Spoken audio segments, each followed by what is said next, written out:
অধিকার কে দিয়েছে? আপনারা শুরু করতে গেলে অনেক আগ থেকেই শুরু করতে হয়। তা আমি খুব সংক্ষেপেই বলি, যখন থেকে এই গণহত্যা শুরু হয়েছে তখন থেকেই আসলে আমরা দেখতে পাচ্ছি। আচ্ছা, সর্বপ্রথম আমরা যেটা বলতে যাচ্ছি সেটা হচ্ছে এই আন্দোলনটা শুরু হয়েছিল কোটা সংস্কার নিয়ে।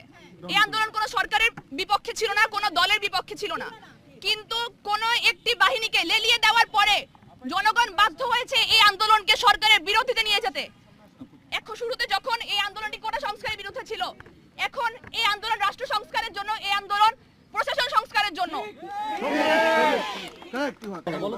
আমরা দেখেছি সবাই যে সবগুলো সরকারি বিশ্ববিদ্যালয়ের শিক্ষার্থীরা কোটা সংস্কারের জন্য আন্দোলন নেমেছিল, কিন্তু আমি বলতে চাই বেসরকারি বিশ্ববিদ্যালয়গুলোর কোটা সংস্কারের জন্য নামার কি প্রয়োজন ছিল? তারা কোটা সংস্কারের জন্য নামেনি, তারা নেমেছিল যেই ভাইদের উপর, যেই বোনদের উপর